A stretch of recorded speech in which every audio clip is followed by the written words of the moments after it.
What is your biggest home improvement fail? Biggest home improvement fail. The laundry. I messed up the laundry. What'd you do? I put 1.5-inch pipes as opposed to 2-inch pipes. PVC? Yeah, so I pulled the permit, did the whole thing, and the inspector was like, this looks great. Too bad it's only 1.5 inches. Nice. So now you know who not to call for your plumbing. Yeah. All right, welcome back to eXp Realty Minnesota. I'm your host today, Justin Campbell, and we're seated today with the amazing Jordan Harvey, and we're going to talk about home renovations you should do and should not do yourself, and what kind of things you can do to really get your home to get top dollar. We're really going to focus in on the sale side, not necessarily renovations for long-term use, because I put those two in different categories. Welcome, Jordan. Yeah, for sure. I think it's a big question that sellers are going to have is how much more money can I get for my house for doing the work that I want to put into it. The pretty basic thing I've noticed is, just painting is the easiest thing that people can do their house, and make it shine. With painting, I know a lot of people like to paint themselves. As a real estate agent, when I go in the house and I look around, I'm looking for how good of a job they did cutting everything in. Did they paint over the outlets? If it looks like it was just kind of like slapped on, I'm more inclined to dig a little bit deeper, as opposed to if you hire somebody professional to do it. What are your thoughts on doing it yourself or hiring a professional? Yeah, I think it just kind of depends on the price of the home. Like I feel like a house that's about 2,500 square feet, you're going to spend anywhere from like $5,000 to $10,000 having a professional painter come in. And that's probably really going to make the listing shine, and you probably would benefit from have a professional come in, helping out with the painting color, and then also just cutting it, taking outlets off and putting them back on with the casing. It just makes it look so much better, and it's definitely worth it in my opinion. I think when it comes to painting, the big thing that I try to focus on as well is just like, how long have you been in the house? If you've been there for a decade or something, it's going to make a huge difference. And also consider painting the ceiling, because if you paint the walls and maybe you just bump that ceiling a few times, it's amazing how much yellow you'll get in that ceiling with time. Yeah. Painting is also one of those things, like if you mess up, you just hire someone else to come and fix it for you. That's why I usually encourage people to try to DIY at first, or if they just don't want to spend the time. Most people are probably going to spend more like a week, to paint their entire house, where a professional will probably come in and get knocked out in 1 or 2 days. In a couple of days, yeah. Yeah. So for me, the number one recommendation that I make for homeowners, where I feel like you get dollar for dollar back, I think my guy charges, for an average house, I think he charges like $3,800 to like $4,500 is painting. So that's pretty much my number one recommendation, is you're going to get your money back, or you're going to create a good feeling in the house. I think the biggest mistake that sellers probably make is going with a color that maybe isn't neutral enough or isn't really going to go with the times. So definitely consult an agent, or, we see that Magnolia Homes brochure on every house, the recipe book, what I'm talking about? Yeah, in the kitchen. Like that color palette people really like that. So try to pick a good neutral color. So we got painting. What would you say number 2 improvement that you recommend getting the house ready to sell? I think the easiest one, or the probably the least expensive one, I would probably say like light fixtures. I think light fixtures go a long ways. It's pretty easy to hire a handyman to go in and connect the light fixtures that you choose. Maybe go on Pinterest, or even ask ChatGPT what are some of the new trends that are happening with light fixtures, and that'll go a long ways. We did work with a client last year, and they were doing a flip on a property that they owned, and we did all brand new light fixtures from Menards, and I think all in with the bulbs, and we hired an electrical contractor to install it. I think we spent about $2,000 on the light fixtures. And I felt like you're sure going to get ROI out of that. Yeah, I mean, if you looked at the old pictures, the other part of it too is like, if you don't have the cash maybe to do the lights, get all the bulbs the same color. Yeah. Don't do one yellow, 2 blue. It'll make it shine, right? Yeah. No pun intended. Yeah. Just getting like good quality matching light bulbs at the minimum. But if you got some dated fixtures in there, definitely can make a big difference. Okay, so we got paint, lights. Let's Number go to three- the bigger projects like kitchen and bathroom. Do you think that you see that tend to be worth a seller to invest to have it done before they sell? I think the only time I would recommend renovating a bathroom is if you have some water damage or some other things that have maybe some accumulated depreciation that really exceeds your ability to clean it. Then I would say let's budget for this. The problem with the bathroom is you don't want to go in there and slap down some LVP and get $100 spend $100 in fixtures at Menards. I think if you're going to do some improvements on the bathroom, do a good job, or at least do a better than good job with it. What do you think?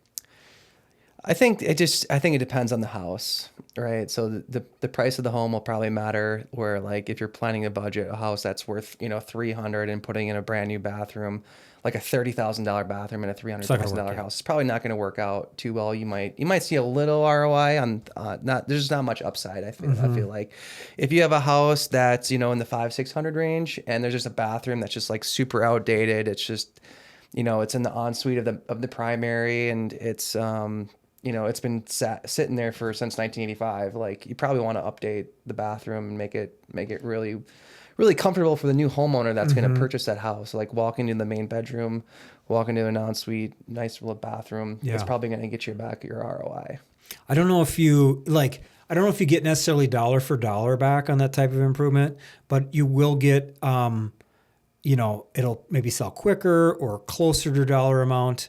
My big concern when people are trying to do a bathroom or something like that is they go with what they've always dreamed of. I know when we sell houses, like every house I sell, the person's like, oh, we're going to remodel this bathroom or we're going to remodel this room. And then, you come back 5 years later, you sit down and like, we're going to remodel this bathroom. And it's like, are you doing it for yourself or are you doing it for the next homeowner? I think that's I the think it important kind of thing. comes to that problem where people like the TV show Love It or List It. A lot of times they end up, fixing the house that they think is going to sell, and then they just end up loving it and staying in the house. Don't do that. So, I'm here to help. I mean, but- sure, why not? It's it's their bathroom essentially. I feel like just asking your professional, have it be a realtor or an interior designer or just doing your own research. I feel like that's kind of where a lot of your contractors and your interior designers, get paid well, is because they've spent the time researching and they know what the public wants and is going to help you sell your house. Whereas you might have your own style and customizing your own bathroom to sell is probably not going to work out. It could be a flip coin. Because sometimes Could people go have good either way. taste. Yeah, it depends. It really depends. If you have You're- great taste, and you've been told you have great taste from a lot of reputable yeah, sources. but some people say that just to be friendly too. Yeah, that's why I say a reputable Like at a source. joke, as Yeah. a joke, since it's like, wow, you guys got really great taste. Now I'm totally screwed if I say that. So Yeah, okay, so kitchens. Again, I kind of go back on this thing that you're not going to necessarily, unless the kitchen and bathroom are heavily depreciated, I don't know if it's worth the hassle. And the other part of it is you're going to open up a whole can of worms a lot of times, especially in a kitchen. You peel the floor back and then maybe there's more and more and more. And all of a sudden getting your house ready to sell is costing you $30,000. So it goes back kind of the same thing. Like really cleaning it is probably going to be the biggest thing you could do in the bathroom. I don't know if it makes sense prior to selling it to do a reno in the kitchen. Yeah, I think the tricky question is if you I think I would say the majority of the time actually a kitchen would be helpful. I think it depends on the style that you choose, because if you choose the wrong style, it might not match the house. Having said that, the kitchen's usually a huge center point for the house. People usually buy a house based on their lovely kitchen. So if you put a lovely kitchen in that matches the house well, it's going to definitely get you back an ROI, and from what I've seen and experienced. But you're going to be looking at, to get there, depending on the price of the house, like we're talking $20,000. It's probably a cheaper kitchen. If you have like a 1-story Rambler and you just want to change out the cabinets and Maybe the new countertops, cabinets, and maybe new appliances. Yeah, you're probably looking at around $20,000. If you're looking at doing a whole gut and putting in a new electrical, tends to get up to like the $30,000 to $40,000 really quick range. Yeah. And if you think it's 30, it's 40. So it's usually, that's been my experience. I usually tell people take about 15% of what you think For overage. and then add yeah, add like $5,000, do your project on a kitchen. So moving to the outside, I think we kind of covered that up. Obviously, with this carpet, I think maybe would be the last item on there is how I'll treat the carpet. On the exterior, I'm a huge advocate for getting out there. Everything you can do in your yard is really cheap, like mowing your grass down really good, edging everything, sealing your driveway, planting some flowers, mulching. These are all things that I think you're going to definitely maximize your ROI because the out-of-pocket costs are pretty low. Yeah, I think it's more of your time and your hard labor is what the cost would be on landscaping.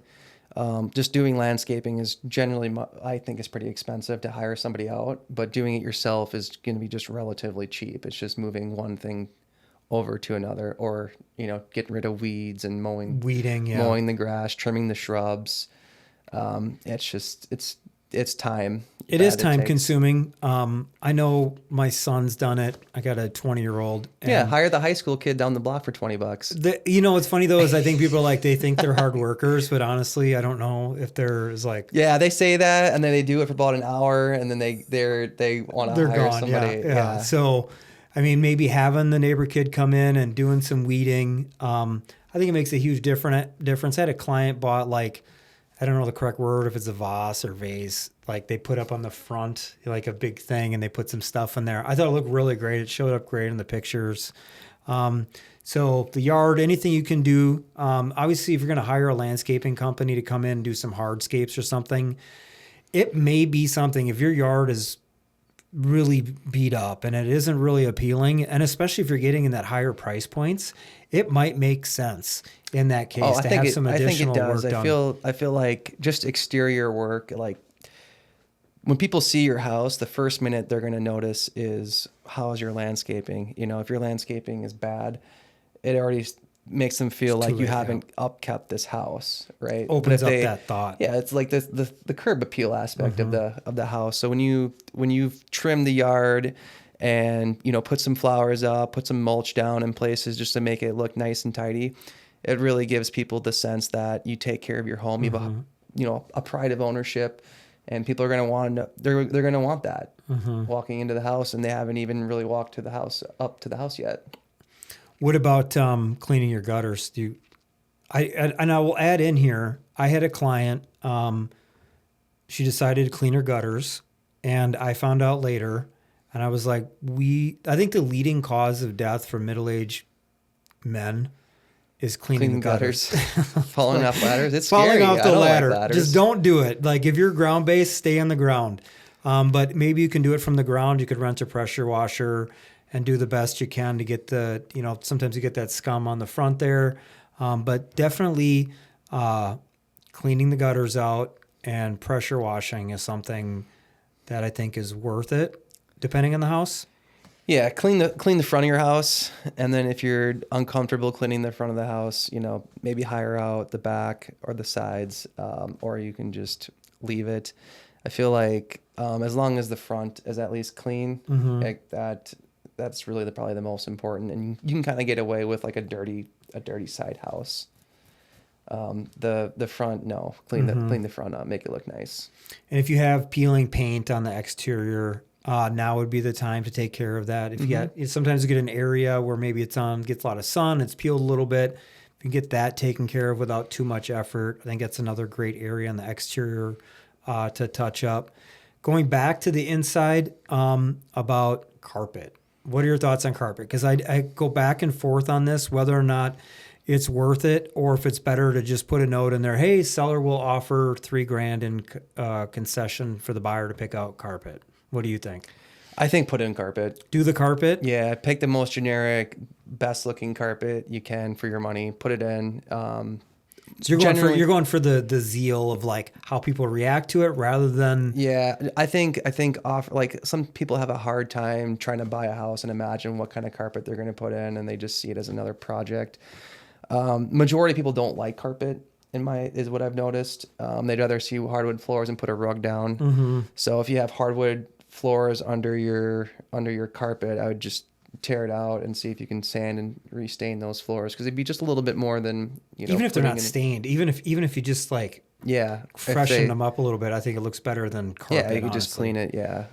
Carpet really just belongs in the basement in Minnesota homes. Mm-hmm. It's a little colder down there, but replace the dirty carpet. It's just you don't want to have a dirty anything in your house when you're trying to sell it. I think it's cheaper than what people anticipate. I think that flip we did last year, I think it was like $2,400. Yeah. And we got like It's probably half $1,000 the bucks a house. room. Yeah. In the most, for the most expensive I've seen. What about cleaners? Hiring a cleaner to come to the house. 100% hire a cleaner. Clean it, clean again, hire a cleaner to clean it, and then clean Clean after it they again, clean yeah. it. Yeah, clean, clean, clean. Dirty houses don't sell. We had this house last year that we flipped. We had a cleaner come in, and she came for like 10 weeks. It was like every week she was there, and every day she left with a garbage can full of like more garbage that she cleaned up and just cleaned through the house. And then I had another agent on my team, Leah, came out. I was like, hey, give me some ideas on the house. And she called me and she's like, it needs to be cleaned. I'm like, I've paid my cleaner every week now for 2 months and you want more. And she was right. We ended up hiring another commercial cleaning company, came through. I went through the whole house again. And so I think getting ready, like, don't think it's going to be something that is just going to be a day or two. Yeah, clean it. I would say clean it really well right before photos, and then clean it again really well like the day before you go on market for tours. Just it's gonna help freshen up your house, have people walk through like they're walking into a brand new home. When it's super clean, they want that good feeling that it's it's breathable, it feels great. It's all about the emotion of feeling good. Right. Yeah. Well, you think it's a good summary? You think we hit on all cylinders today? Yeah, I think so. I think you might need a new cleaner though. Well, she's probably going to watch this video. So Oh, okay. I'm sorry. Yeah, it wasn't Just- her. yeah. It was the house. Just one of Yeah, those it things. happens. I feel like you need a lot of airflow too, because houses just get dusty. Mm-hmm. I dust my house every other day. It's an old home, and it's always Are you it's always dusty? dirty. I mean, I don't know. I do a lot of yard work, so maybe I'm bringing in dust. Yeah. Okay. All right. Well, I think it's a good summary today. Yeah. I hope you guys enjoyed this video. If you watch it all the way to the end, if you could throw a comment down below or like the video or share it with your friends. And if you're thinking about transacting, reach out to either Jordan or myself. Any questions on renovations or just the price of fixes or other quick tidbits Referrals. that you would like to do when you're selling? Just feel free to reach out. We're here to help. All right, guys. Thanks. And we'll see you in the next video. Take care.